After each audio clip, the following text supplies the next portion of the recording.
네, 의석을 정돈해 주시기 바랍니다. 회의를 속개하겠습니다. 다음은 법안심사 제1수위원회에서 의결한 법률안을 심사하도록 하겠습니다.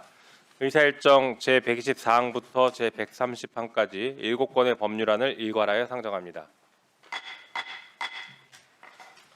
법안심사 제1수위원회 김기표 위원님 나오셔서 심사 보고해 주시기 바랍니다. 네. 법안심사 제1수위원회 김기표 의원입니다. 법안심사 제1수위원회에서 심사한 7건의 법률안에 대한 심사 결과를 보고드리겠습니다.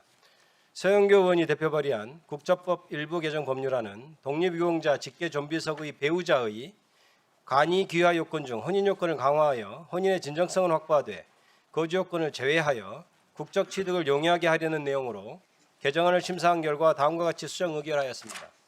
수정안에 대한 주요 내용을 말씀드리면, 첫째, 독립유공자 직계존비속의 배우자를 예우하고 현행 국적 취득 체계와의 조화를 위해 간이 귀화 요건 중 혼인 기간을 7년에서 10년으로 연장하는 대신 최소한의 거주 기간을 3개월로 부여하고, 둘째, 후손 세대를 구분하여 독립유공자의 유족 또는 가족의 범위에 포함되지 아니하는 경우에는 그 배우자의 간이 귀화 허가에 국적심의위원회 심의를 거치도록 하며, 셋째, 외국 국적 불행사 서약 등을 거쳐 복수 국적을 형하는 자에 간이 귀화한 독립유공자 직계존비속의 배우자를 포함하도록 하였습니다. 다음 송석준 의원이 대표 발의한 행정소송법 일부 개정 법률안은 국가를 상대로 하는 당사자 소송의 경우 가집행선고를 할 수 없도록 규정하고 있는 현행 법 제43조를 헌법재판소의 위헌결정에 따라 삭제하려는 것입니다. 해당 조항은 헌법재판소 위헌결정에 따라 이미 효력을 상실하였으므로 조문 정비 차원에서 필요한 입법 조치로 보아 원안으로 의결하였습니다. 마지막으로 스토킹 범죄의 처벌 등에 관한 법률 일부 개정 법률안 대안은 소병훈, 김남희, 남인순, 용해인 의원이 각각 대표 발의한 4건의 법률안을 통합 조정한 것으로 스토킹 행위에 대한 피해자 보호 명령 제도를 도입하여 피해자 보호의 사각지대를 해소하고자 하는 것입니다. 법률안의 주요 내용을 말씀드리면, 피해자 또는 그 법정 대리인은 검사 또는 사법경찰관으로부터 잠정 조치의 미청구, 미신청을 통지받은 경우 그 통지를 받은 날부터 90일 이내에 법원에 스토킹 행위자를 대상으로 하는 100m 이내 접근 금지 등의 피해자 보호 명령을 신청할 수 있도록 하고, 정신적, 신체적 장애가 의심되거나 빈곤 등의 사유로 보조인을 선임할 수 없는 피해자에게는 법원이 국선 보조인을 선정하도록 하며, 피해자 보호 명령 사건의 조사 및 심리를 위하여 법원에 스토킹 사건 조사권을 두도록 하는 한편, 피해자 보호 명령 등을 미행한 사람은 2년 이하의 징역이나 2천만 원 이하의 벌금에 처하도록 하였습니다. 보다 자세한 내용은 위원님 노트북에 게재된 자료를 참고해 주시기 바랍니다. 이상 보고를 마치겠습니다. 네, 법안심사 1소위 위원님들 수고 많으셨습니다. 다음은 안건에 대하여 토론할 순서입니다. 토론 시간은 5분으로 하겠습니다. 법률안 심사를 위해 정성호 법무부 장관, 기우종 법원행정처장 직무대행께서 출석하셨습니다. 네, 그러면 토론하실 위원님 계십니까? 네, 박지원 위원님. 법무장관님. 네. 박상영 검사 보도 보셨죠? 예, 알고 있습니다. 제가 거기 주장한 서민석 전 부장판사 변호사하고 개인적으로 각별한 관계입니다. 그런데 그분이 박상용 검사를 향해서 통화한 내용을 밝혔고, 그 서민석 변호사는 이화영 경기 평화부지사의 변호인이었어요. 그 내용을 알고 계세요? 예, 알고 있습니다. 어떻게 알고 계세요? 일단 언론 보도를 통해서 알고 있고, 어떤 간단한 수사라든가 어떤 경과들은 제가 좀 내용을 알고 있습니다. 자, 이게 박상용 검사와 그분의 통화 내용에 공개된 녹취록입니다. 이재명 씨가 완전히 주범이 되고 이 사람, 즉 김하영 부지사를 지칭합니다. 이 종범이 되는 시의 자백이 있어야 공익 제보자나 이런 것들로 저희가 다 해낼 수 있고요. 보석으로 나가는 거라든지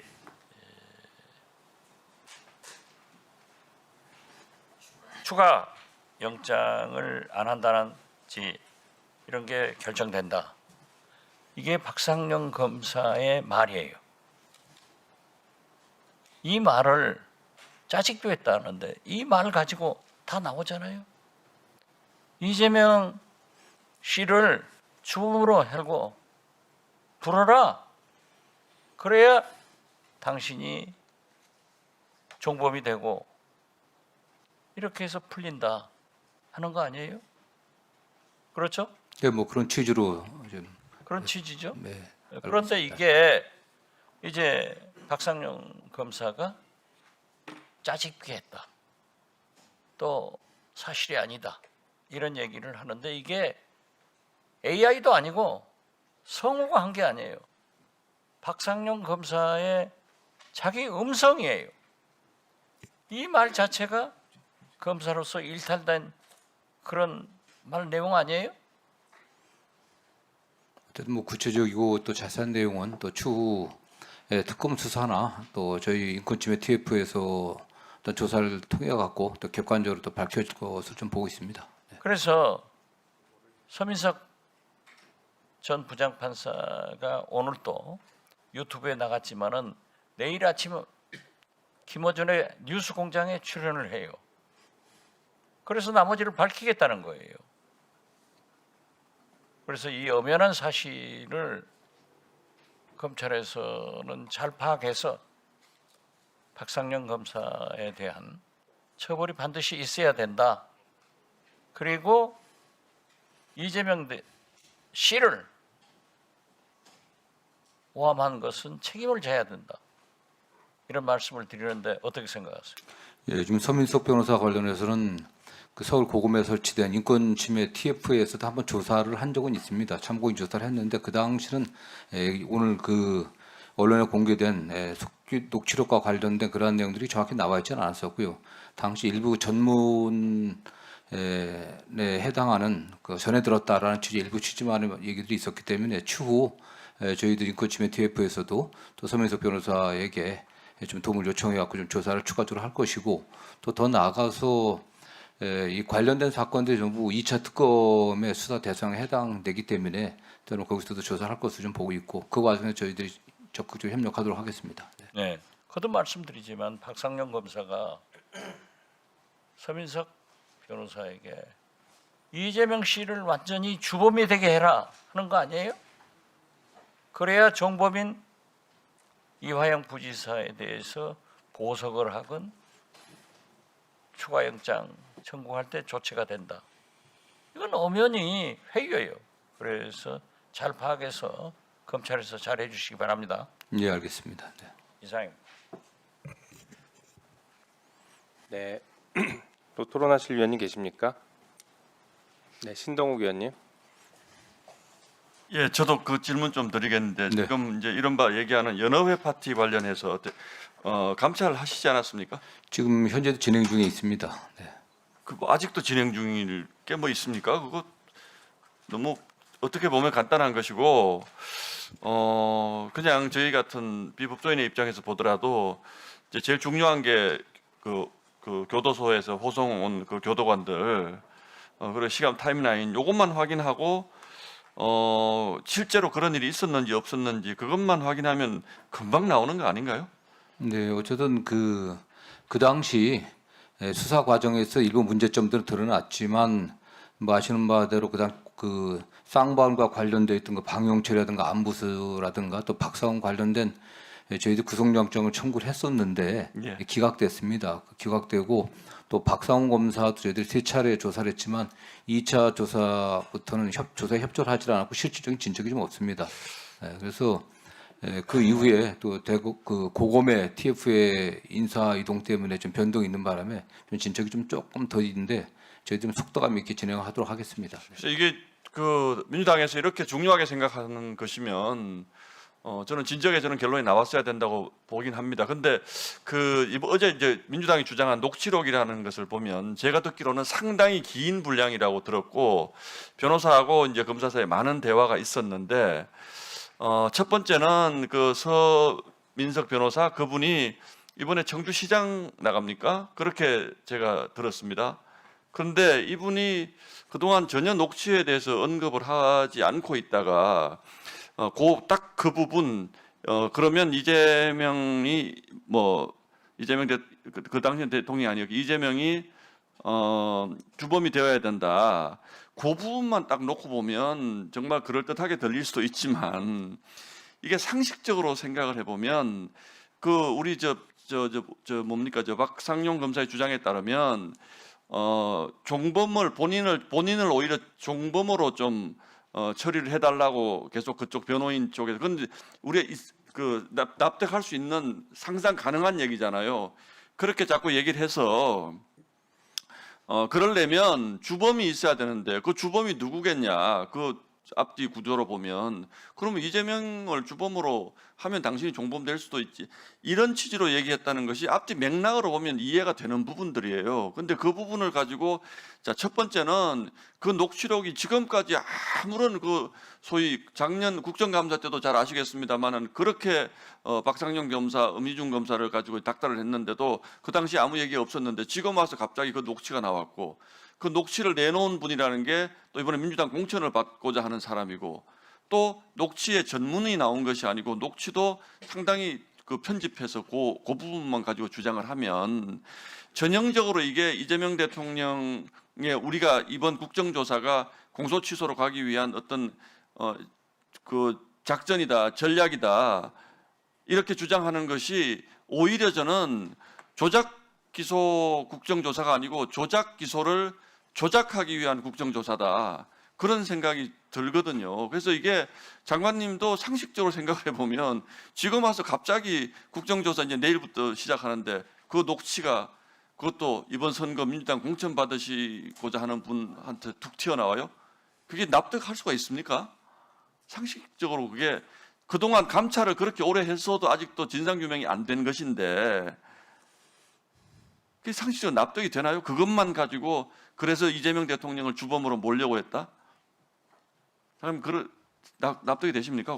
근데 오히려 반대로 해석하면은 서민석 변호사도 그 상당 그 법적 경력이 있는 분인데 녹취록의 특정 부분만을 그 도출을 해갖고서 주장을 해갖고 나중에 그것만 갖고 녹취록 전체의 어떤 완결성이라든가 또는 진실성이라든가 또는 증명력이 담보되는 건 아니기 때문에 지금까지 그럼 결국에는 다 드러내야 되지 않겠습니까? 지금까지 그 부분을 전혀 제기하지 않은 이유는 그러면 뭐라고? 저는 모르겠습니다. 그것까지 판단하기 쉽지는 않은데 다만 어쨌든 특검의 수사든지 또는 국정조사 과정에서 그 부분만을 갖고서 제시하면서 이게 믿어달라 이렇게 하지는 않을 거라고 생각합니다. 아니요, 저는 어제 그 보도는 사전 여론 조성이라고 봅니다. 이게 이미 규정을 했잖아요. 이런 식의 조작 기소가 있었을 것이다라고 규정을 한 것이 위험하다고 저는 보는 거거든요. 국정조사 필요해서 국정조사 앞으로 해서 조작 기소가 있으면 그 부분에 대한 처리를 하면 되는 것인데 왜 민주당이 국정조사 시작도 안 했는데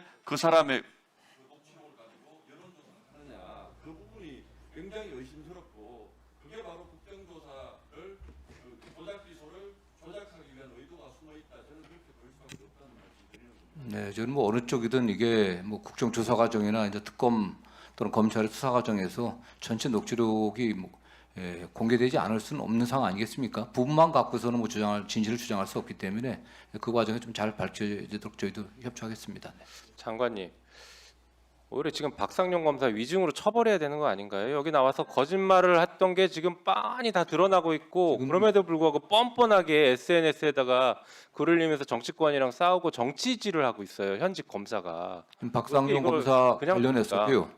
지금 또 서민석 변호사가 고소한 것도 있고 네. 또 이화영 전 부지사의 배우자께서 고발한 사항도 있기 때문에 수사가 좀 착수된 것으로 좀 알고 있습니다. 네. 네, 좀 신속하게 해주셔야 될 네, 것 같습니다. 예. 뭐 국회에서는 국정조사도 하겠지만 지난번 탄핵 조사된 것들도 있기 때문에 아마 나중에 종합해서 국회 차원에서의 어떤 조치들은 취할 계획이긴 합니다. 다만 정부에서도 지금 이 문제가 불거졌고 거기에 대한 조치를 취하고 있는데 현재 공무원이 공무원답지 않은 방식으로 지금 대응하고 있는 게 너무 부적절해 보입니다. 그 부분에 대해서는 좀 기강을 잡아주실 필요가 있다는 생각이 들어서 저희도 뭐 좀 박광룡 검사 발언이라든가 또 네. 인터뷰 관련해서 면밀하게 좀 보고 있고요. 다만 전임 전제 문재인 정부 때 그 검사 윤리강령 개정되면서 그 이전까지는 방송이나 유튜브 출연이 허가되어 있는데 신고제로 바뀌면서 그걸 사실 적절하게 제재할 방법은 없습니다. 다만 그 발언한 내용에 대해서 저희들이 면밀하게 지금 감찰부서에서 보고 있습니다. 네. 네, 알겠습니다. 또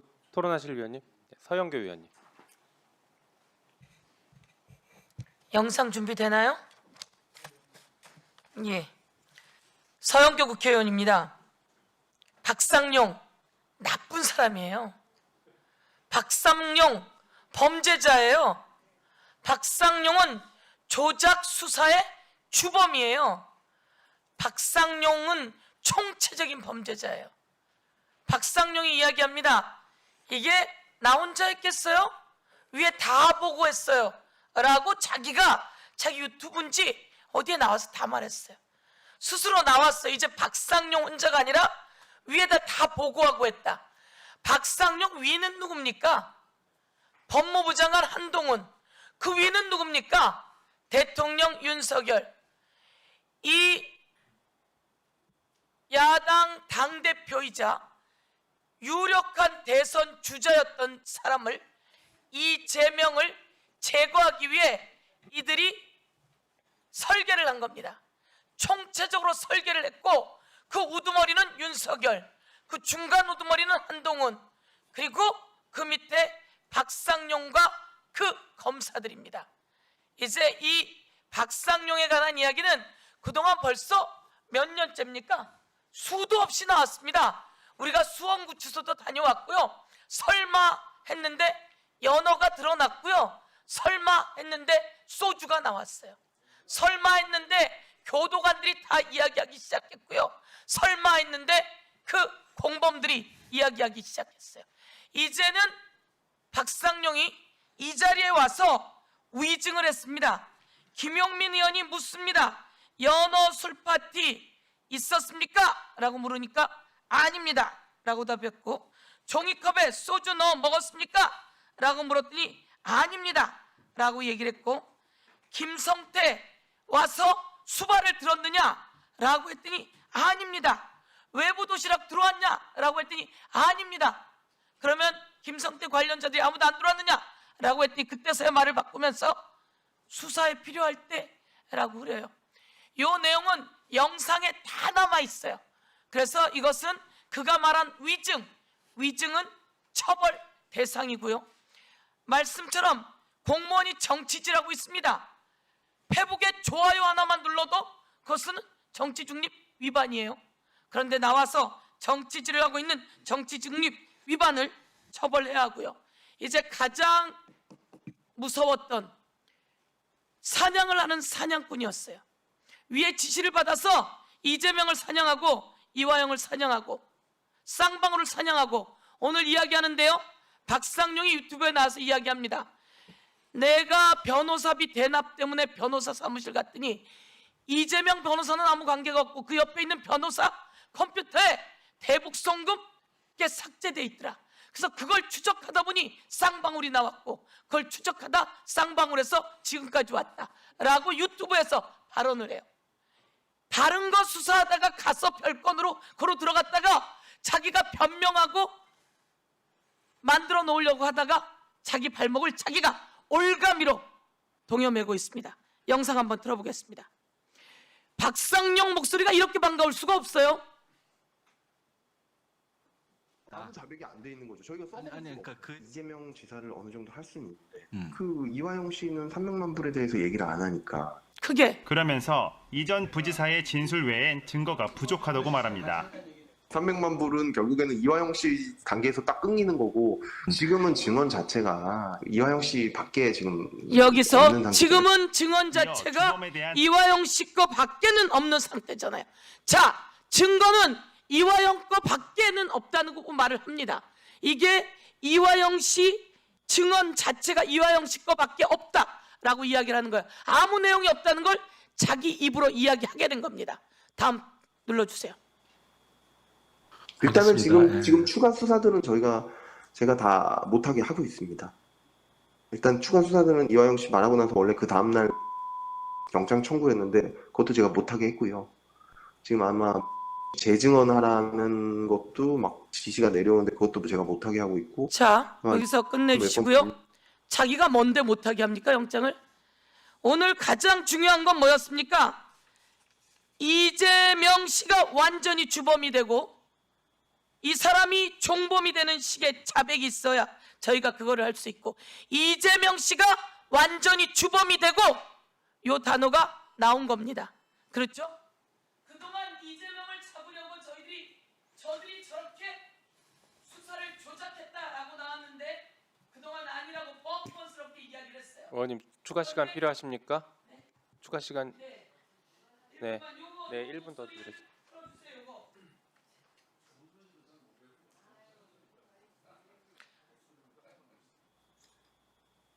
예, 이재명 씨가 완전히 주범이 되고 이 사람이 종범이 되는 식의 자백이 있어야 저희가 그거를 할 수가 있고. 예, 요거 한번 더 들어보세요.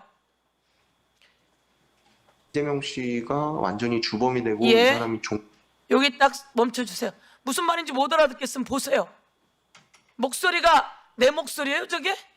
AI예요? 이재명이 완전히 주범이 되고 딱 걸렸어요. 국민의힘도 박상용이 딱 걸렸어요. 그렇지 않습니까? 여기에서 무슨 녹취를 다 깔아? 박상용 너무 뻔뻔스럽지 않아요? 저렇게 딱 걸렸으면 바로 무릎 꿇고 사죄해야 되는 거 아닙니까? 저렇게 딱 걸렸으면 무릎 꿇고 사죄해야 되는데 다 깔아? 어디서 반박을 합니까? 이게 공무원들의 자세입니까? 저는 이 부분에 대해서 법무부 장관께서 공무원이 잘못을 했고 저질렀고 증거가 나왔으면 그 증거에 대해서 제대로 내부에서 감찰해서 책임을 물어야 된다고 생각하고, 우리 위원장님께서는 위중으로 법적 조치해 주시고요. 그리고 그가 공무원이 저따위 짓을 한 것에 대해서 탄핵 조치 들어가야 된다고 생각하고, 지금은 특검의 수사 범위이기 때문에 특검이 철저히 수사해야 된다 이렇게 생각합니다. 이상입니다. 말씀하시겠습니다. 네, 하여튼 저희들도 그동안 뭐 다각도로 많은 준비를 해왔고 노력을 하고 있습니다. 일단 진상이 밝혀질 수 있도록 최대한 협조하도록 하겠습니다. 네. 예, 감사합니다. 네, 또 토론하실 의원님 계십니까? 나경원 의원님.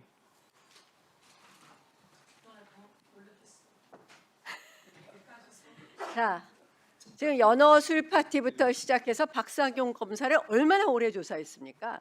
법무부에서 먼저 조사했었죠? 네, 그렇습니다. 그다음 지금 서울고검에서 조사하고 있죠? 네, 서울고검. 근데 아직도 네, 왜 그렇습니다. 진실을 못 밝힙니까? 네, 저희들이 뭐, 이거는 조작이 아니기 때문에 밝히지 못하는 거 뭐 아닙니까? 그렇지는 않습니다. 상당 정도 아니 상당 그다음 정도가 조사 과정에 대해서는 몇 조사가 돼 개월입니까? 있고요. 네. 자, 이 오늘 지금 청주시장 민주당 후보로 나간 청주시장 예비 후보 서민석 변호사 법무부나 고검에서 조사한 적 있습니까? 없습니까? 그 서울고검 인권침해 TF에서 서민석 변호사 한번 네, 참고인으로 조사한 사실이 있습니다. 아니 조사했는데 그러면 이런 거 왜 그때 안 나왔어요? 뭐 모르겠습니다. 그 당시 아니 본인이 서민석 변호사를 다른 이유가 조사했다는데 있는지는 잘 모르겠습니다. 그때는 얘기 안 하다가 왜 그 똑 잘라갖고 통화를 수십 통 했다는 얘긴데 그 중에서도 한 통화의 전체도 공개하지 못한다는 거. 그러니까 짜깁기라 그러는 거예요. 앞뒤 똑 잘라갖고 일부분만 공개를 한다. 뭐 일단은 뭐 다 공개하는 것보다 뭐 핵심적인 내용만 공개한 거 아니겠습니까? 아니 다 공개를 해야지 신빙성이 있죠. 자 그것뿐만 아니에요. 지금 요새 봐봐요. 서울고검에서 흘렸는지 법무부에서 흘렸는지 녹취록이라고 돌아다니는 게 있어요. 김성태, 이화영 녹취록 중에서 김성태 녹취록 부분만 돌아다니죠. 1600쪽 중에서 900쪽. 뭐 저희 누가 법무부에서 읽어보니까- 공개한 사실은 없습니다. 근데 어쨌든 그것도 이화영 거는 공개가 안 되고 있어요. 900쪽만 돌아다니면서 온갖 의혹을 만들어요. 거기서 김성태 진술은 변호사비 대납과 관련된 진술로 알려지는데 그걸 갖다가 여기다 교묘하게 붙여서 대북송금 이걸 말하는데요. 대북송금 사건의 핵심이 뭡니까?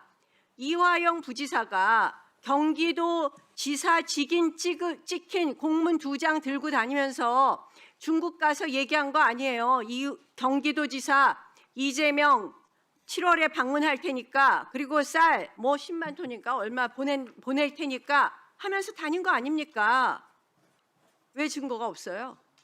이미 관련해서는 국정원에서도 그 당시 방영석이나 안부소 관련해서 조사했던 내부 보고서들이 지금 뭐 국정원 제출되고 조사 있기 때문에, 보고서도 네. 거기서 이재명 지금 그 당시 지사의 방북 비용에 관련한 것이라고 나오는 거 아니, 뭐 아닙니까? 다른 나는 제보들도 그렇게 알고 있습니다. 있습니다. 네. 자, 이화영 부지사가 이미 대법원에서 7년 8개월 확정 판결 받았잖아요. 그렇죠?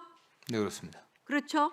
자, 확정 판결 받았는데 이것이 조작이다 그러면 왜 이화영 부지사는 재심 청구 안 합니까? 뭐 어쨌든 이게 가장 깔끔한 거 아니에요? 예, 그 증거가 진술이라든가 또 조작되었으면- 증거들이 조작된다는 것이 밝혀져야 재심 사유가 되기 증거가 때문에 네. 조작되었고 뭐 지금 뭐 녹취록 김성태의 녹취록 900쪽이 어쩌니니 또 서민석 변호사의 녹취록이 어떠니니 그럼 재심 청구하면 될 거 아닙니까? 이게 어쨌든 근데 특검이나 왜 이렇게- 수사에 의해서 좀 최종 이렇게 종결될 것으로 보고 있습니다. 오랫동안 이렇게 박상용 검사를 갖다가 조사하네 만에하면서 결론을 못 내립니까? 그건 조작이 없었다는 거예요. 뭐 그렇지 않습니다. 어쨌든 아니, 현재로서는 뭐 그렇다면 진행 중에 어느 있기 부분이 때문에요. 조작됐다는 겁니까? 저희들이 특검이나 어쨌든 저희 인권침해 TF도 좀 확대해 갖고 좀 조사를 좀 계속하고 있습니다. 네. 자, 언제까지 하실 겁니까? 언제까지 하실 겁니까? 그냥 그렇지 않습니다. 무조건 조작되었습니다.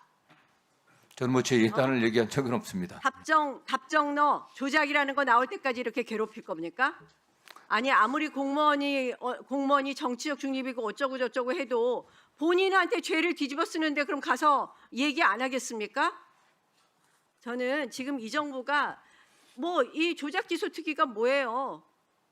공소취소 모임에서 만든 거 아닙니까? 그러면서 번번이 뭐라 그랬어요? 대통령 공소취소 하려고 이 공소취소 모임 만드는 거다. 그러니까 공소취소 하려니까 대북 송금은 확정 판결 됐으니까 이거 조작 기소로밖에 몰 수 없으니 여기에다가 온 힘을 쓰는 거 아닙니까? 연어회 술 파티요? 14,000원짜리 연어회 덮밥. 그런데 뭐 소주 4병을 페트병에다 옮겨 담고 26분 안에 가야 된다는데 아까 서영교 의원님 위원장 말씀하셨는데 우리 한번 수원에 가서 현장 검증도 하고 그다음에 윤석열 전 대통령, 한동훈 장관이 다 뭐 주법 종업이면 다 불러보세요 한번. 참 진짜 해도 넘어가고 갈 때까지 갔어요. 이런 식으로 사건을 뒤집습니까? 뭐 그렇지 않습니다. 이건 그 객관적 진실이 전 뭐 무슨 조만간 객관적 드러나리라 보고 진실입니까? 있습니다. 정성호 네. 장관도 그 자리에 있다고 함부로 그렇게 하지 마세요. 저는 가능한 자, 이거 객관적인 잘못하면 그 입장을 법의 견지하려고 문제- 최선을 다하고 있습니다. 제가 보기에는 검사들이 이거 공소 취소 못합니다.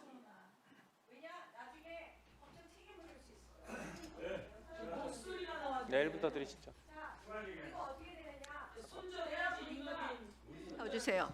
네. 검사들이 절대 공소 취소 못해요. 공소 취소 누굽니까? 누가 할 수 있습니까? 검사가 해야 돼요. 법무부 장관도 못해요. 이거 말도 안 되는 거 공소 취소 절대 못합니다. 뭐 아마 이게 이 특검 진실을 가져가서 할 밝히는 겁니다. 과정이지 특검 가져가서. 공소취소를 위해 갖고 제가 하고 있는 건 아닙니다. 네. 저 손바닥으로 하늘을 가리십시오. 정성호 장관님. 일단은 이 가장 중요한 게 그 당시 적당히 어떠한 일이 하세요. 있었나를 갖다 명확하게 자, 확정하는 일입니다. 법원 행정처장께 질의하겠습니다. 행정처장 대행. 예. 뭐 지난번에는 우리 최혁진 의원이 우리 남편은 대법관이 아니기 때문에 행정처장이 될 수 없어요. 그 기본 없는 얘기 하시지 마세요. 자, 그 김혜경 여사 판결 언제 났죠? 고등법원 판결? 작년에 났죠? 잘 알지 못하는 부분입니다. 법인카드 사건으로 유죄 받은 거 작년에 2025년에 나왔는데 여태까지 왜 판결 안 합니까? 2025년 5월이에요. 5월에 벌금 150만 원 받았는데 왜 대법원에서 이거 판결 안 합니까? 지금 1년이 넘었어요. 1년이 다 돼가요. 빨리 판결하세요. 확인해 보겠습니다.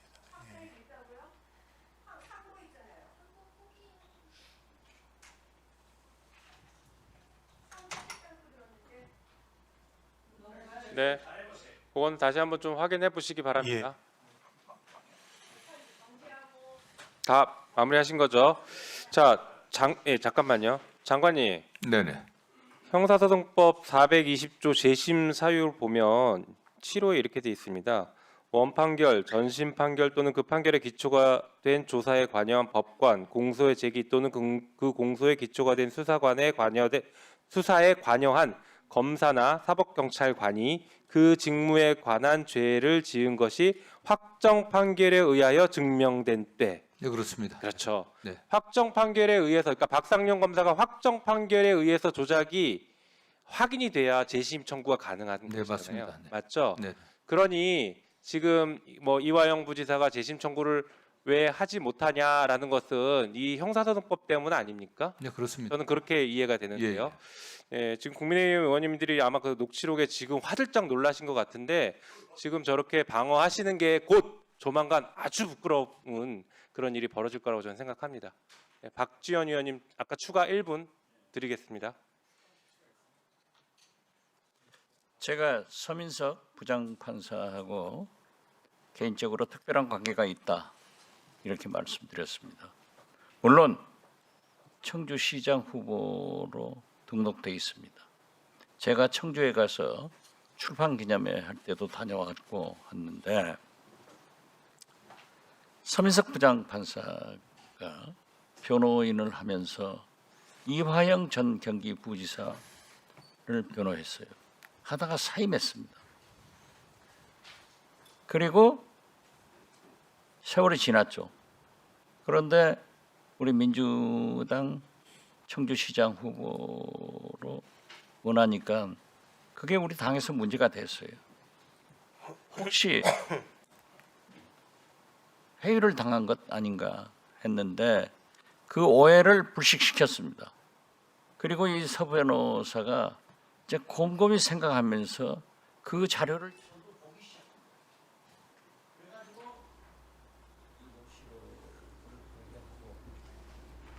저한테 가져오겠다고 해서 제가 지방에 가니까 당에 제출해주라 이렇게 했습니다. 그렇기 때문에 그분도 오래된 일이기 때문에 생각을 하지 않고 있다가 자기가 민주당 청주시장 후보 공천 신청하니까 이화영 변론을 중간에 사인한 것을 의심을 했단 말이에요. 그래서 서 변호사가 이화영 부지사로 면담하고 이화영 부지사 부인도 면담해서 그 오해를 불식시켰는데 이 과정에서 찾아냈다 하는 것을 말씀드립니다. 오해하지 마세요. 예, 저는 뭐 의하고 있지 않습니다. 네, 또 토론하실 위원이 계십니까? 네, 이성윤 위원님.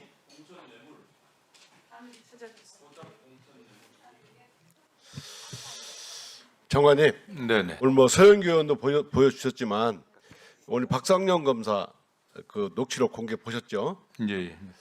저는 이 녹취 공개를 계기로 해서 이제 박상영 검사를 바로 기소하거나 또는 수사 결과 어느 정도 됐다 보면 구속영장을 청구해야 한다고 생각합니다. 그런데 검사가 이렇게 제 식구 감싸게 수사를 하고 또 영장이나 기소에 수사를 하다 보면 제 경험으로 보면 엄청 주저되고 주변에서 왕따가 당할 수 있습니다.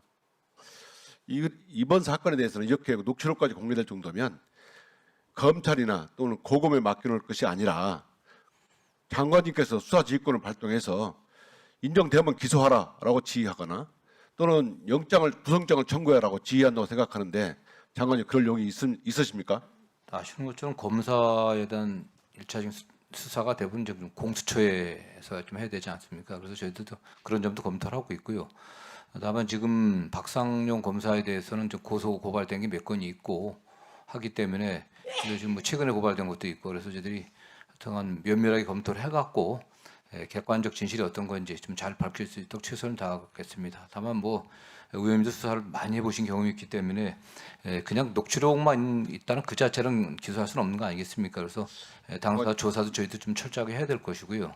이 사건이 작년 10월에 수사 지시하신 거잖아요. 네, 지금 그러면 고검에 지금 그 정도 감찰 및 조사를 시작. 검찰 인력을 인력으로 감찰도 하고 수사도 할 정도라면 지금쯤 결과가 나와야 맞아요. 제가 보기에는 검찰이 수사를 통해서 어느 정도 박상용 검사의 증거를 많이 확보한 거 아닌가 생각을 합니다.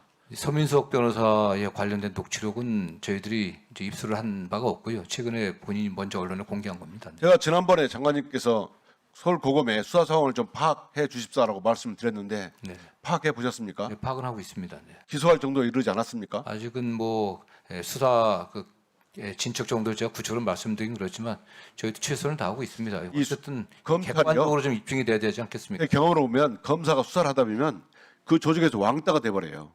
그렇기 때문에 주변에 있는 검사들이 협조를 안 해줍니다. 그러면 이런 수사나 감찰하는 검사는 그 조직에서 뿐만 아니라 조직 전체에서 그 청내에서 왕따가 돼가지고 엄청 힘든 상황이에요. 그러면 특검에 넘겼으면 하는데 특검 수사를 밝히려면 김건희나 윤석열을 밝혀야 하잖아요. 관여 여부를. 그걸 못 밝힌 상황이라면 지금 장관님께서 공수처를 핑계댈 게 아니고요. 지금 서울고검에서 인정되는 부분이 있으면 영장을 청구하거나 또는 기소할 수 있도록 장관님이 관리를 해주셔야 됩니다. 제 생각에는 서울고검이나 검찰에 맡겨두지 마시고 대검에 수사지휘권을 발동해야 할 때라고 생각하는데 장관이 너무 소극적이라 생각해요. 특히 어제 이런 이화영 부지사 관련해서 이런 회유 통화가 나왔지 않습니까? 이 정도면 국민들이 법무장관이 무엇이냐고 엄청 성토하고 있습니다. 네. 어서 수사지휘권을 발동하셔가지고 기소 인정되면 기소하고 구속 기소할 정도면 구속하고 이렇게 수사지휘권을 발동해야 한다고 생각하는데 장관님 어떻게 생각하십니까? 저희들이 뭐 다 말씀드리긴 어렵지만 굉장히 노력을 많이 하고 있습니다. 그 인권 침해 TF에 저희들이 보낸 그 조사를 저희 법무부에서 주도적으로 한 겁니다. 굉장히 저희들이 많은 노력을 했고 많은 사람들의 그 협조를 얻을 수 있기 위해서 다양한 저희들이 방법을 동원했던 겁니다.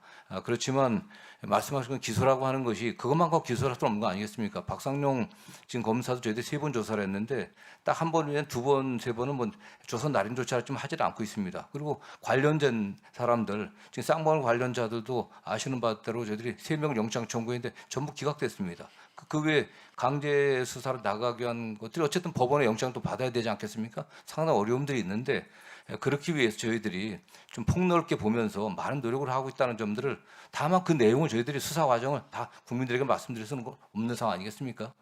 아니 장관님께 그리고 지시한 서민석 변호사 문제는 장관님께 지시한 지가 어느덧 5달이 넘었습니다. 6달째 돼가고 있는데 지금 검찰 안팎의 이 정도 수사 인력을 투입해서 수사를 했으면 네. 지금쯤 결론이 나와야 맞아요. 근데 제가 보기에는 이 오늘 녹취록이 나온 것 정도 보면 인정돼서 기소하는 것이 맞다고 생각해요. 녹취록 장관님 이게 지금 제출된 게 아닙니다. 이게 바로 요번에 공개된 거기 때문에 저희도 이 녹취록의 존재를 알지 못한 상황이었습니다. 이 정도 수사되면요 기소하거나 구속 기소해야 한다고 생각해요. 일단 절차적으로 장관님, 수사를 해야 될 거 아니겠습니까? 살펴보셔가지고 네, 네. 지휘를 수사 지휘를 하여튼 저희들이 최선을 다하겠습니다. 네, 또 박은정 의원님 토론해 주십시오. 법원행정처장 직무대행님, 네. 그 최근에 제주지방법원 판사 예. 언론 보도 난 거 보셨어요? 못 언론? 보셨습니까? 제주지방법 심각한 일이 발생했는데 제주지방법원 판사가 판결문 송달을 안 해가지고 6개월 넘게 예. 판결문 송달 안 한 사건도 예 알고 있습니다. 있고 예. 그래서 그 법원 판사 제주지법 그 해당 판사에 대해서 그 근무기간 중에 제주지법 근무기간 중에 판결문 송달을 얼마나 했는지 제가 확인했더니 606건 중에서 30일 이상 송달 지연 있었던 사건이 그 판결 지연 사례가 64건이나 10%나 있더라고요. 예.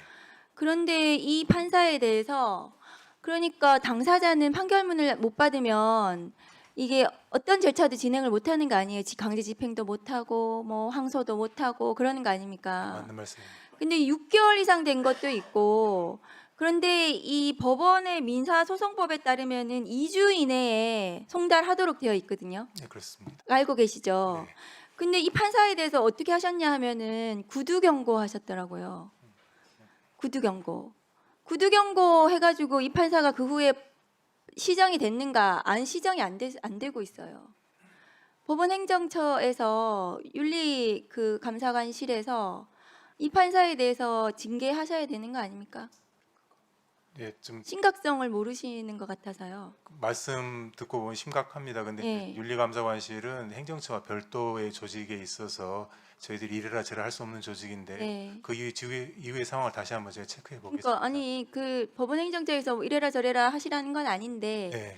이런 판사에 대해서 그러면은 제가 생각하기에 그럼 법원은 제 판결문을 2주 이상 막 이렇게 한 달 이상 막 6개월 이상 이렇게 하는 게 그냥 비일비재한가 봐요. 예, 그렇진 않습니다. 그러니까 이 판사에 대해서 이렇게 구두 경고로 끝내고 뭐 해도 상관없고 이런 상황이 아닌가 싶거든요. 그 비일비재하진 않고 아주 드문 일이긴 한데요. 드문 일이면은 이 판사에 대해서 이게 이렇게 하지 않도록 국민들에게 얼마나 큰 피해가 있습니까? 네, 맞는 말씀입니다. 조치하셔야 된다고 저는 생각합니다. 법원 행정처에서 역할을 해주시기 바랍니다. 네, 확인해 보겠습니다. 법무부 장관님, 네. 그 장관님 많이 힘드신 것 같아요. 제가 보기에는 감당을 하시기가 어려우신 것 같습니다. 매우 뭐 여러 가지 이 상황 복잡한 자체가요. 상황입니다. 예, 장관님 보고 받으시는데 그 보고가 다 맞다고 생각하시나요? 저는 뭐 늘 그 의심하면서 보고 있습니다. 네. 장관님 말씀하시는 내용을 들어보면 보고가 제대로 안 되고 있다. 제가 보기에는 이거 지금 언론에 난 저 해당 검사의 워딩 저것만으로도 굉장히 심각하다는 건 인정하시죠, 네, 장관님? 그렇습니다. 네. 그러면 저게 2022년 5월 뭐 6월 이때 상황이면은 징계시 얼마 안 남았어요. 네, 저희들이 그 일단 그 연어 그뭐 파솔파트라고 알려진 그것만 해도 5월 17일인가가 지금 네. 어떤 시효가 있기 때문에 저희들이 지금 뭐 거기에 맞습니다. 문제되지 않게 최선 좀 다하고 있습니다. 네. 그런데 대검의 감찰 그 착수 승인 대검 감찰부장의 승인이 있었는지 확인해 보셨습니까? 네, 지금 뭐 그 착수 승인이 지연되고 났습니까? 네, 지금 뭐 감찰하고 있습니다. 감찰하고 있는데 감찰 개시에 대해서 대검 감찰부에 보고를 하면 대검 감찰부장이 착수 승인을 해야 되거든요. 네. 그건 확인하셨어요?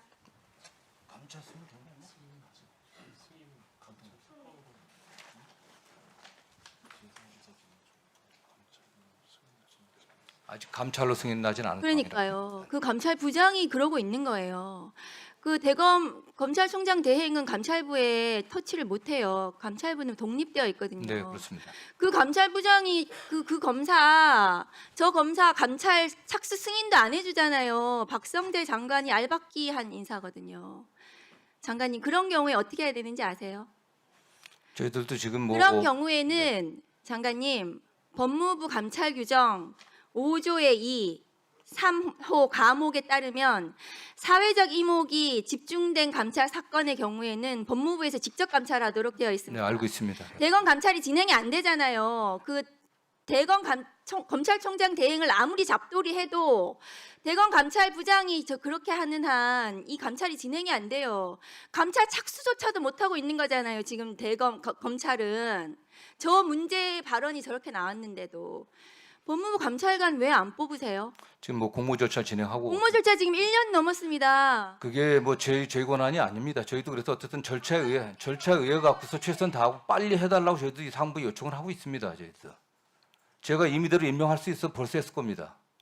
법무부 감찰관은 법무부에서 공모 절차를 진행을 해가지고 올리면은 감찰관을 임명하도록 하시면 됩니다. 저희 그 절차 밟고 있습니다. 네. 1년이 넘었습니다. 제가 취임한 지가 아직 1년이 되질 않았습니다. 저 검사에 대해서 지금 감당을 못 하고 있는 거 아닙니까? 그렇지 않습니다. 법무부에서 직접 감찰을 하든 징계가 진행이 돼야 됩니다. 말씀하시는 바대로 지금 법무부에 지금 감찰관이 공석이고요. 그 전임 뭐 감찰 담당관 실무자도 인사 좀 교체됐기 때문에 그 인원 자체가 없습니다. 그럼 고검도 저희들이 그 추가적으로 인원 지원을 하려고 하더라도 굉장히 어려운 상황들이 많습니다. 그렇기 때문에 지금 다 말씀드리기는 좀 내부 상황이니까 좀 곤란한 측면이 있지만 저희들도 굉장히 다각도로 노력을 하고 있고요. 지금 의원님 말씀처럼 법무부로 갖고 와서 저희들이 할 수도 있지만 그게 쉽지 않은 상황이어서 지금 저희들이 다른 노력을 좀 하고 있습니다. 네. 네, 장관님 제가 하나만 또 체크를 네네. 좀 하고 넘어갈게요.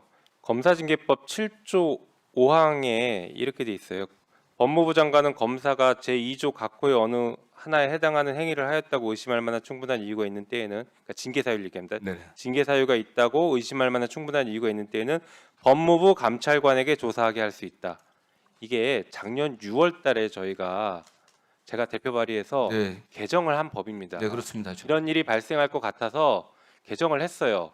그래서 장관님께서는 지금 감찰관이 없다고 말씀하시지만 이미 그때 작년 6월, 7월, 8월 이때부터 계속 감찰관 빨리 임명하셔야 되고 필요한 감찰은 법무부 장관께서 직접 지시하셔야 된다라고 저희가 계속 질의를 했습니다. 그래서 아직까지 법무부 감찰관이 없어서 이게 좀 어렵다라고 말씀하시는 것은 좀 납득하기가 좀 쉽지는 않아 보입니다. 저희들이 뭐 감찰관을 제가 의도적으로 임명 안 할 리 있겠습니까? 그부터 계속 요청을 하고 저희들이 하고 있습니다. 그러나 이러저러한 이유 때문에 이렇게 지연되고 있습니다. 네. 네, 아마 국민들께서도 이게 빨리 좀 정리가 됐으면 좋겠다. 특히 법무부에서 직접 감찰할 수 있는 근거 규정들이 다 마련됐기 때문에 직접 감찰을 하는 게 바람직하지 않겠냐라는 기대를 하고 계실 것 같으니 장관님께서 이 부분 좀 더 신경 써주시기 바랍니다. 네, 일단 뭐 서울 고검 인권침해 TF도 굉장히 의지를 갖고 하고는 있습니다. 네. 저희들 필요하면은 뭐 어쨌든 고검 TF가 좀 해온 것들이 있기 때문에 저희들이 좀 정리를 좀 조속한 시일 내에 좀 하도록 하겠습니다. 예, 그러니까 법무부 감찰관 임명 빨리 좀 하시면 좋겠습니다. 저희 계속 요청을 하고 있습니다. 네, 알겠습니다. 또 질의하실 위원님, 네, 송석준 의원님.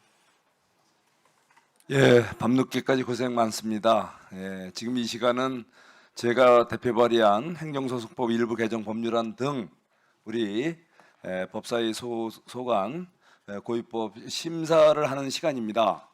근데 지금 가만히 앞에 의원님들 말씀하시는 걸 보니까 뭐 완벽한 어떤 시나리오에 의해서 움직이는 것 같아요. 예, 서민석, 조작녹취록 이걸 근거로 해서 박상용 검사라는 한 검사를 갖다가 집단 린치를 지금 무자비하게 가하고 있다. 그것도 범여권 의원들이 하나가 돼서 조금도 서로 벗어남이 없어요. 심지어 우리 오늘 모처럼 법사위원장 대행을 하고 계시는 우리 김용민 의원님, 간사님께서도 아주 그냥 단호하고도 명쾌한 말씀으로 박상용 처벌돼야 된다. 국회에서도 모종의 조치를 취할 것이다. 또 우리 기간 중인으로 이제 곧 우리 국정조사에 참여하실 우리 법무부 장관님도 아주 맞장구를 아주 기가 막히게 잘 쳐주고 계세요. 정말 기가 막힙니다. 이게 정말 저는 지난해 소위 비상계엄이 터지기 전에 청문회를 통해서 그 당시 이재명 그 후보를 그 기소했던 그 검사들에 대해서 공격했던 그 장면이 생각이 납니다. 예? 정말 이번에 사법개혁이라는 이름으로 이미 이제 대법원을 거의 이제 발 아래 이제 두고 계시지 않습니까? 이제 또 검찰 완전 개혁이라는 이름으로도 검찰까지도 사실상 이제 폐지시켜 놓고 이제는 완벽하게 이제는 그동안 이재명 피고인 재지우기를 위한 뭔가 거대한 시나리오에 의한 어떤 뭔가 드라마가 지금 본격화되는 느낌입니다. 내일은 이제 바로 소위 조작 수사, 조작 기소에 관한 국정조사 이제 특위 일반 정인을 채택한다고 합니다. 저는 정말 오늘 저녁 이 시간에 법원 심사하는 이 시간에 벌어지는 이 상황이 마치 앞으로 벌어질 국정조사 특위의 예고편을 보여주는 것 같아서 착잡하기 이를 데 없습니다. 어떻게 이렇게 빈틈없이 어떻게 이렇게 한결같이 한마음 한뜻으로 오로지 정해진 타겟에 대해서 이렇게 집요하고 무자비하게 집단 리치성으로 이렇게 공격이 가해지는지 저는 이해가 안 갑니다. 바로 이것을 지켜보고 계시는 국민들께서도 정말 섬뜩함을 느껴지시지 않을까 이런 생각이 듭니다. 저는 대장동 사건 그때 50억 클럽이라는 게 있었어요. 대장동 사건의 본질은 지방 권력과 부패 부동산 개발 세력이 양합을 해갖고 7,800억이라는 불법 이익을 남겨서 사실상 이번에 항소 포기로 그 불법 이익이 부동산 개발 이익이 이제는 부동산 범죄자들에게 돌아가는, 관여된 모든 자들에게 이제 어떤 식으로든 쥐도새도 모르게 분배하겠죠. 바로 기획된 범죄. 오늘 저는 이재명 피고인이 대통령이 되셨다고 해서 정상적으로 재판을 받으면 됩니다. 지금 예를 들면 박상용 검사가 불법행위를 했으면은 얼마든지 정상적인 절차에서 재판 과정에서 잘못된 걸 밝히고 그 담당 변호사가 갖고 있는 증거를 제시해서 처벌받게 하면 되잖아요. 수사에 활용해서 정상적으로 대통령이 죄가 없다면 정상적인 절차 진행해서 우리나라 사법 절차가 잘못된 거 없잖아요. 이번에 사법개혁이라는 이름으로 검찰개혁이라는 이름으로 사실상 이제 뭐든지 마음대로 할 수 있는 걸 만들어 놓고도 뭐가 급하고 뭐가 이렇게 아쉬운지 너무나 정말 섬뜩할 정도로 어떤 기획에 의해서 이게 모든 것이 돌아간다는 느낌에 정말 이 밤에 제가 정말 기가 막히다는 생각이 듭니다. 거기에 또 뭐 이제 특검도 같이 가야 오죠. 인권침해 TF까지 가동이 돼서 이제 그동안에 문제됐던 사람들 하나하나 조사해 간다는 거 아닙니까? 이제 얼마나 좀 웃기는 이 조사 특위가 되겠어요. 국정조사 특위가. 이왕이면 오늘 보니까 분명히 또 말씀하셨네. 윤석열 총괄 머리, 그다음에 한동훈 중간, 박상용 실행. 이 사람들 다 일반적인 분들이죠. 다 불러서 한번 제대로 한번 밝혀보고 이렇게 또 녹취록도 부분만 내지 말고 완벽하게 전 풀버전을 좀 풀어서 정말 잘못됐으면 우리 다 같이 한번 잘못된 것을 화끈하게 한번 좀 밝혀봤으면 좋겠습니다. 이거 넣어주실래요? 좀 늦은 감이 있지만 드리겠습니다. 네. 이제 화끈하게 이번 국정조사 특위를 통해서 있는 거 증거 다 쏟아내세요. 그리고 또 증인들 여기 관련된 사람들 다 불러냅시다. 다. 뭐 수계든 중간 범위든 집행범이든 여러분들이 주장하는 모든 사람 다 불러내서 한번 화끈하게 또 증거 있으면 다 쏟아내고, 그래서 가짜 조작이 밝혀진다면 그 누구든 예외 없이 엄정하게 심판받고 제대로 법이, 대한민국 사법 정의가 살아있다는 걸 한번 보여줘 봅시다. 뭐 제가 답변 좀 드릴까요? 제가 무슨 답변을 할지 뻔히 알기 때문에 굳이 여쭤보고 싶지 않아요. 대신 우리 그러면 우리 기우종 우리 처장 대행님, 네. 아직은 오염이 덜 될 것 같아서 지금 1년에 이러한 상황에 대해서 한번 소회를 한번 좀 아주 강력하게 얘기 좀 해보세요. 제가 말씀드릴 수 있는 상황은 아닌 것 같습니다. 조작 기소 아니면 이재명 대통령 재판 반드시 시작해 주세요. 조작 기소 아니면 그래서 뭐 어떻게 합니까? 기소하기 전에. 네, 또 토론하실 위원님 계십니까? 아니. 자, 토론하실 위원님 계십니까 또? 답변 다 하셨지 않습니까? 다 했었습니다. 누가 안 했다는 거예요? 아니 하셨어요 이미. 의원님 다 하셨습니다. 예. 자 그러면 다음은 최혁진 위원님 질의해 주시기 바랍니다. 집중해 주십시오. 질의를 하셨으면 집중해서 답변을 좀 들어주십시오. 송석준 의원님. 제가 하셨어요. 웃다가 무슨 말을 해야 될지 까먹었어요. 잠시 주춤했습니다. 송석준 의원님, 어쨌든 이런 말씀을 좀 드리고 싶어요. 우리가 지금 뭐 검찰개혁서부터 해서 조작 기소 관련된 건을 보면서 검은 건 검다고 말하고 흰 건 희다라고 말하면 다 문제가 해결이 됩니다. 자꾸 검은 걸 희다라고 말하려 그리고 흰 걸 검은 것이라고 포장하려고 하다 보니까 스텝이 꼬이는데, 제가 법사위와 수차례 이야기를 했잖아요.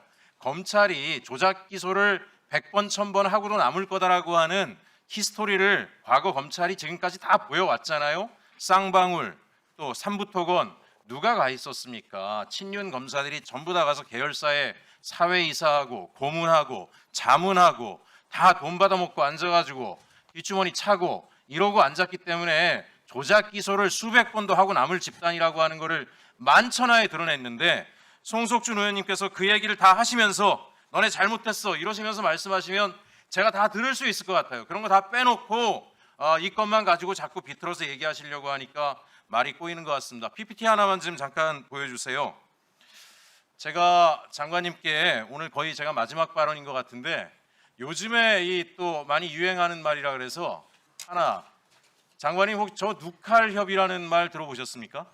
죄송하죠. 좀 과문해 갖고 제가 잘. 네. 예, 저게 뭐 누가 칼 들고 협박하냐 뭐 그런 뜻이랍니다.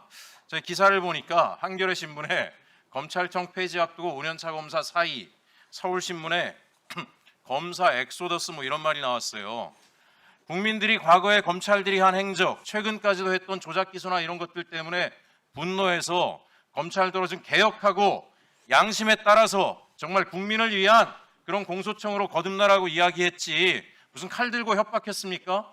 뭔 갑자기 엑소더스 뭐 이런 얘기들을 해요. 그래서 제가 우려가 돼서 길게도 말씀 안 드리겠습니다. 장관님, 저는 박상용 같은 여전히 검찰에 남아있는 고위직 부패 비리 조작 기소 검사들이 후배들에 대해서 선동질하고 있다라고 생각해요. 너네가 지금 여기에 대들어야 된다, 저항해야 된다. 그래봐야 50여 명밖에 안 되는데요. 이 말씀 드리고 싶습니다.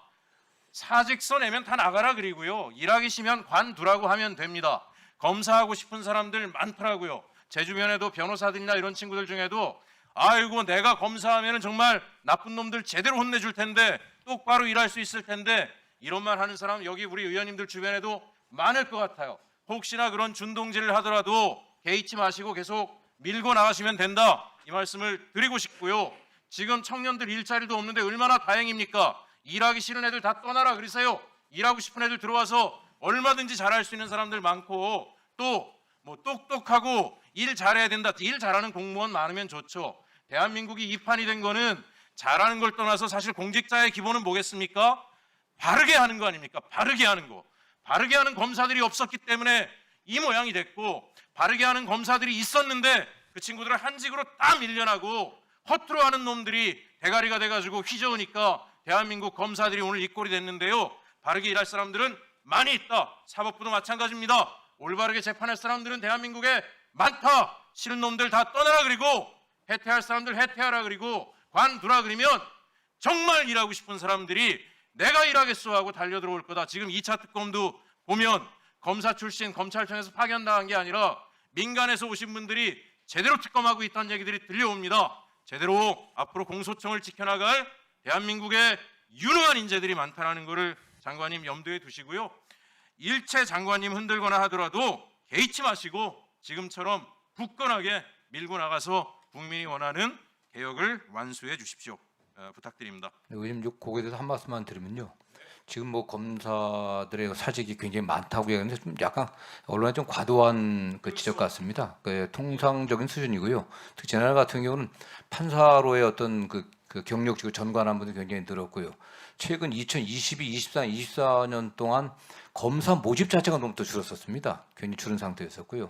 그리고 아시는 것처럼 지난해 같은 경우 뭐 3대 특검이 한 150명까지 나가 있다가 현재도 지금 특검이 한 58명 정도 나가 있고 합수본에 한 23명 정도 나가 있습니다. 그렇기 때문에 일부 각 개인 그 검사에게 배당된 사건이 늘다 보니까 좀 일부 지연되는 건 있습니다. 다만 대부분의 검사들은 최근에 거의 뭐 중앙지검부터 해갖고 미래 사건 줄이고 남은 사건도 정리하려고 최선을 다하고 있습니다. 국민들께 걱정하지 않으셔도 됩니다. 네. 예, 저도 그렇게 생각을 합니다. 그 뭐 조작 기소 이런 거 하라는 선배들 싫어가지고 조용히 숨어서 일선에서 일하고 있던 검사들이 구석구석에 많이 숨어 있을 거다. 그분들을 잘 찾아내셔가지고 세우고 또 새로운 사람들 들어오게 하면 대한민국 검사들이 우리 공소청이 빛날 거다. 그렇게 생각합니다. 장관님께서 그렇게 좀 밀고 나가 주십시오. 예. 네. 네, 더 이상 곽규택 의원님 토론하십시오. 장관님, 예. 잘 들어보세요. 지금 언론에 나온 그 박상영 검사하고 서민석 변호인의 통화가 2023년 6월 19일자 통화인데 그 직전에 이제 이화영 씨가 자백을 합니다.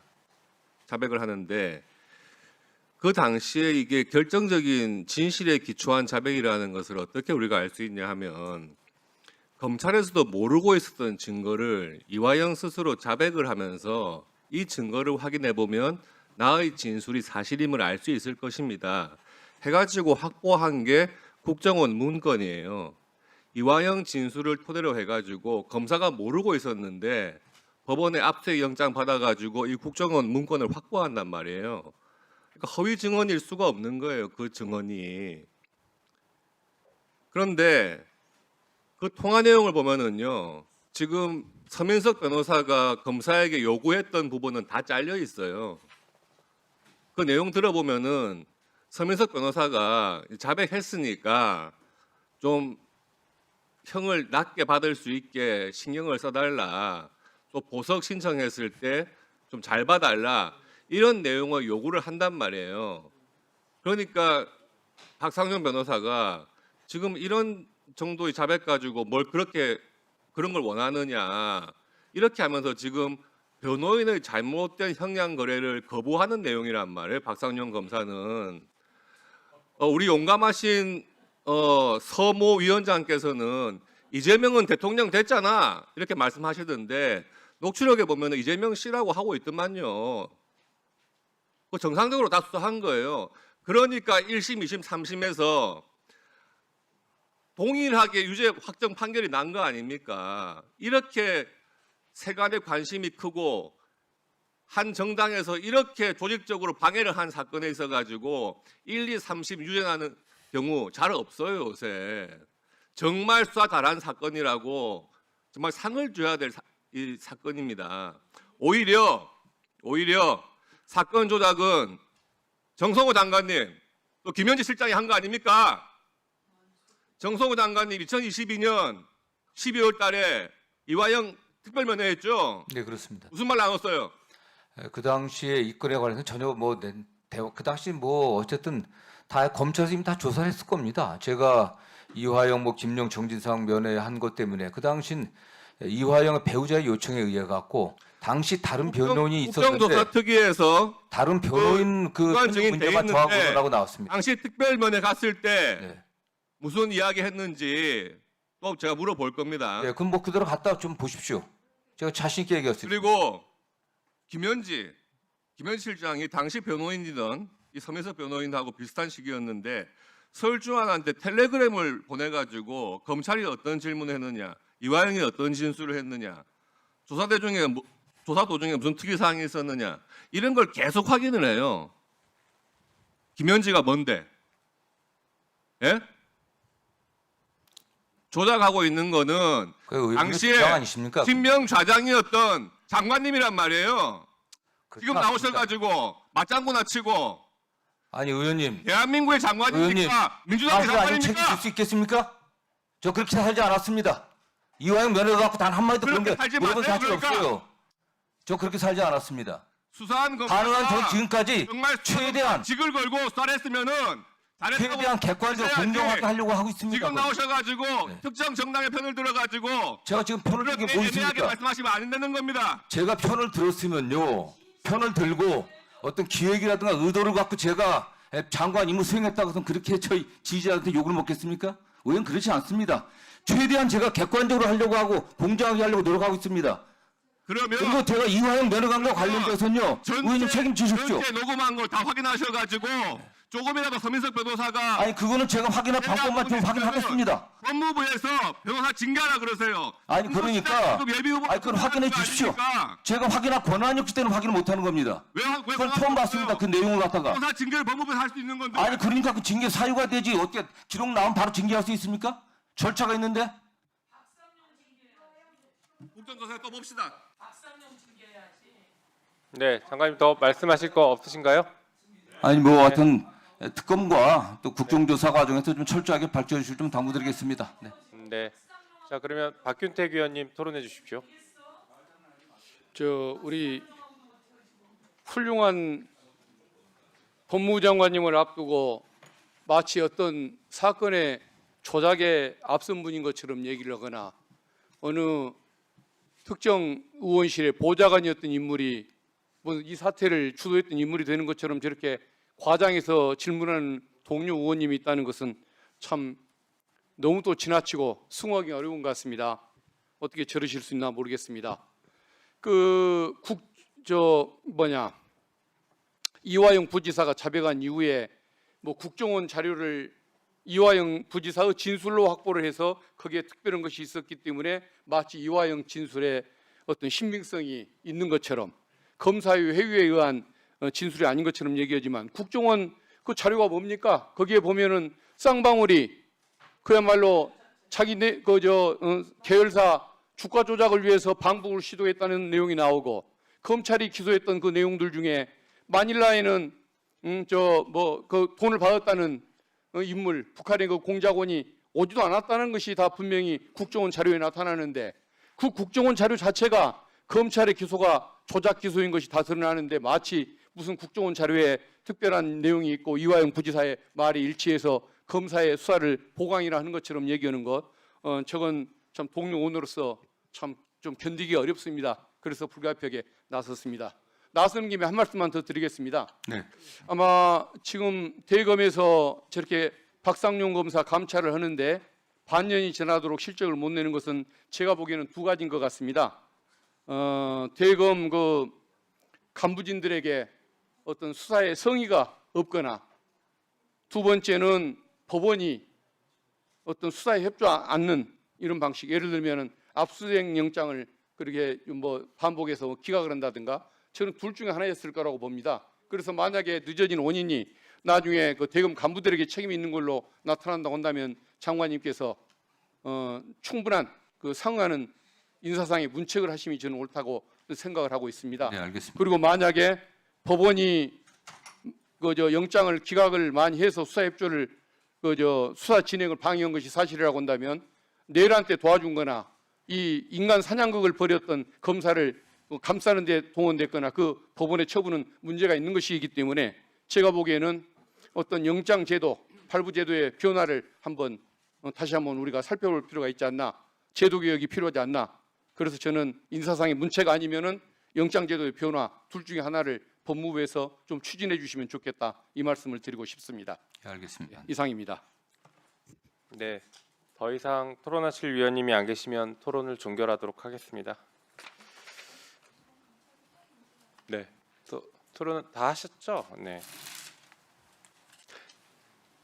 토론 종결하려고 하는데 혹시 장관님 다 못하신 말씀 있으시면 조금 기회를 드릴까요? 예, 뭐 한마디만 예, 한 드리면, 말씀하시는 게 좋을 것 같아요. 제가 과거에 그 이화영 부지사를 딱 한 번 특별 접견한 적이 있습니다. 그 내용은 이화영 배우자의 요청에 의해서 제가 특별 면회했었는데요. 그 내용은 뭐 나중에 그 당시 접견 기록이 특검에 제출되면은 특검이라든가 국정조사에 제출되면 그대로 나올 겁니다. 딱 내용은 딱 짧은 거였습니다.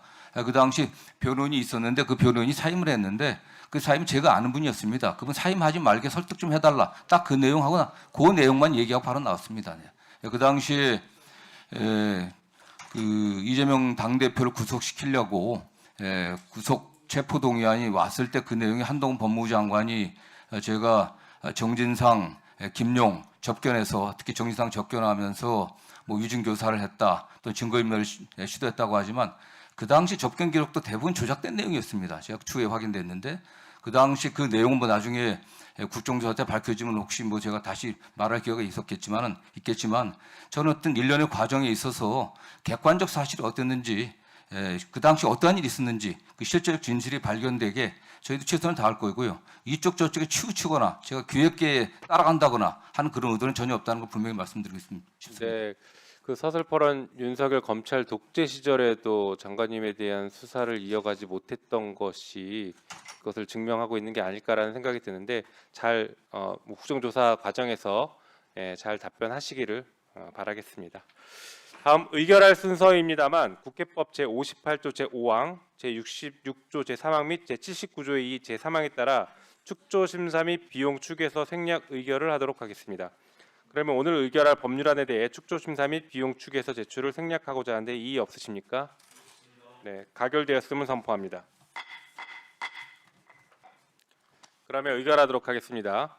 먼저 의사일정 제124항 국적법 일부 개정 법률안은 소위원회에서 심사 보고한 바와 같이 수정한 부분은 수정한 대로, 그 외 부분은 원한 대로 의결하고자 하는데 이의 없으십니까? 네, 가결되었음을 선포합니다.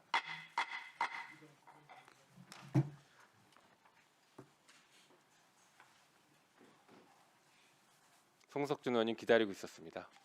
네, 다음은 의사일정 제125항 행정소송법 일부 개정 법률안은 소위원회에서 심사 보고한 바와 같이 원안대로 의결하고자 하는데 이의 없으십니까? 이의 있으십니까?